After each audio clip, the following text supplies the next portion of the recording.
ng mga hayop. Pinakamarami sa lahat ang insekto.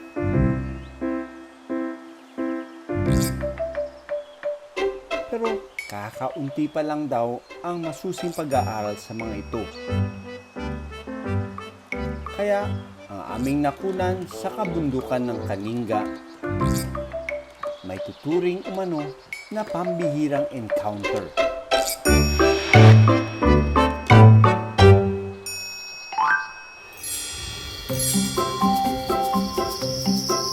Sa gubat, hindi ito halos tumatahimik.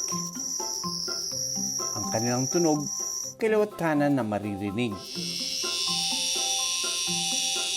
Pero huwag ka daw marindi dahil ang kanilang ingay hindi lang nangingibabaw. Dahil sa Kalinga, ang kanilang uri, higante rin sa laki. Kung kailan ako dumating, tumahimik naman itong mga kuliglig na ito. Ang lalaki pala ng mga kuliglig dito sa Kalinga, dito up north. So, yun yung proboscis nila, no? Yun yung pangsak nila ng mga sap ng tree. Tapos, yun yung iniihi nila. Maingay ang mga lalaking kuliglig o sikada. Yung vibration niya, yun yung nagkikreate ng sound. Paraan nila ito para maka-attract ng babaeng kuliglig. Mahilig din itong lumapit sa liwanag dahil naaakit sila rito. Pag nagbo-bonfire sila, itong mga kuliglig na ito, they get attracted with the fire and nasusunog yung pakpak nila. Noong bata pa ang mga lokal, sinasabi ng kanilang mga ninuno na pwedeng kainin ang mga ito. At hanggang ngayon, ilan ay itinuturing itong delicacy. Nung bata kasi kami, ito yung kinukuha namin doon sa mga puno. Yun yung sinabi ng mga ninuno namin na pwede daw itong kainin. Noong 2013, kinilala ng Food and Agriculture Organization bilang isang masustansya, mura at eco-friendly na alternatibong pagkain ang mga insekto. Crunchy!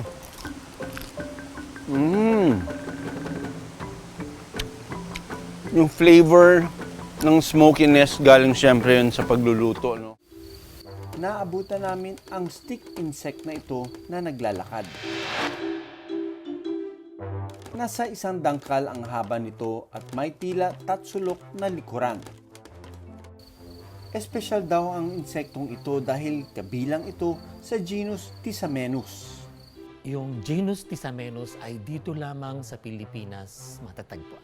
Halimbawa, ang Philippine eagle ay species nasa Pilipinas lamang. Pero take note, hindi lang species, yung buong genus sa Pilipinas lamang. Ibig sabihin, maraming species pa na sa ilalim ng genus na yon na dito lamang sa Pilipinas. Aktibo sa gabi ang mga stick insect. Mas gusto rin itong manatili sa mababang bahagi ng mga puno o halaman. Kapansin-pansin din ang maliliit na tinik sa kanilang katawan. Sa puno, makikita rin ang mga malalaking pula na langgam.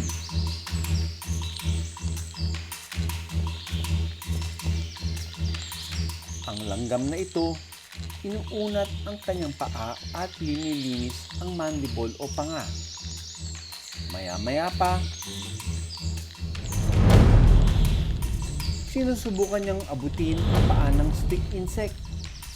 Pero mukhang baliwala ito sa stick insect. Nagpakitang gilas pa ang langgam sa harapan ng stick insect.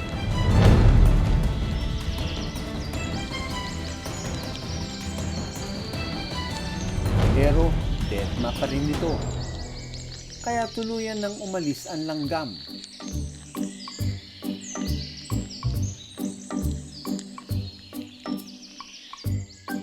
Tila ginagawang duyan naman ng katidid ang dahon. May malaki itong mata, stripe brown at green na kulay, mahabang antena, at mabalahibong mandible. Kung titignan, mukhang nakakatakot pero Mabait ang insektong ito.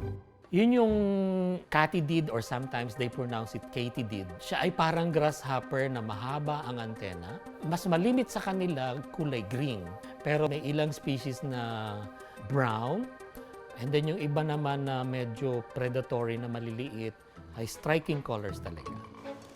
Kahit ganito ang itsura ng insekto na ito, hindi sila agresibo. Ginagamit lang nila ang kanilang nakakatakot na itsura bilang proteksyon sa kanilang sarili. Gaya na lang nito. Kahit na makailang beses na nagkasulubong ang katitid at stick insect, wala pa ring gulo na nangyayari. Mukhang mataas ang pasensya ng katidid. Kapag ang kagubatan ay hindi pa gaanong sira, maraming buhay ilang ang makikita. Kabilang na rito ang mga insekto na may natatanging kulay, hugis at ganda. Ang dalawang beetle na ito nag-uunahan sa pag-akyat sa damo. Makinis, metallic at may tuldok ang kulay nito. Kaya pinangalanan itong Easter egg beetle. Very colorful.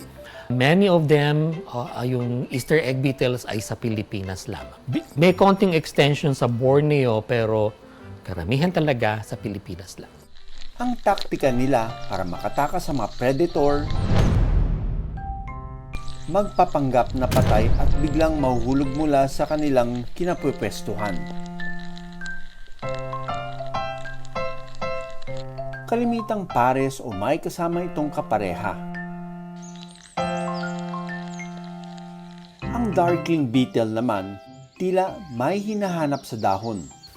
Sa ibaba nito, nandoon naman ang isa pang uri ng stick insect. Halos kakulay na nito ang damo. Camouflage ang tawag sa ganitong behavior ng mga insekto.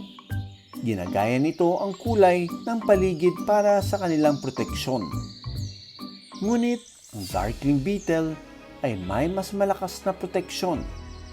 Ito ay naglalabas ng mabahong amoy kapag nasa panganib. Isang depensa na hindi kayang tiisin ng ibang insekto. Pero sa pagkakataong ito, mukhang walang laban ang stick insect sa darkling beetle. Dahil napatalsik ito sa dahon. Bukod sa mga insektong may pakpak at paa, mayroon ding itsurang uod, pero may sapot. Ang isang ito, humahakbang sa mga dahon gamit ang kanyang buong katawan. Sinigurado muna nito na nakakapit ang 6 nitong paa bago sumulong. At ang 4 na mukhang suction cups sa likod nito tumutulong daw para hindi siya tuluyang malaglag. Mula sa bibig, lumalabas ang sapot nito at unti-unting lalambitin. Saka bibitaw para mahulog sa ibaba ng dahon. Paraan ito ng uod o caterpillar para makaiwas sa mga gustong kumain sa kanya. Ang pagkakaroon ng kakaiba at maraming insekto sa Banao Protected Landscape ay hindi aksidente. Ito ay bunga ng pagpapahalaga at pangangalaga ng bawat tao roon, lalo na ang mga tribong Banao. Kasi malaki ang role ng mga insekto. They regulate the plant population. Pangalawa, they regulate the populations of other insects, lalo na yung mga predatory insects. Plus, lahat ng ating malalaking wildlife, they start in their life as insectivores. At panghuli, insects participate in the nutrient cycle. Maraming salamat sa panonood ng Born to be Wild. Para sa iba pang kwento tungkol sa ating kalikasan, mag-subscribe na sa GMA Public Affairs YouTube channel.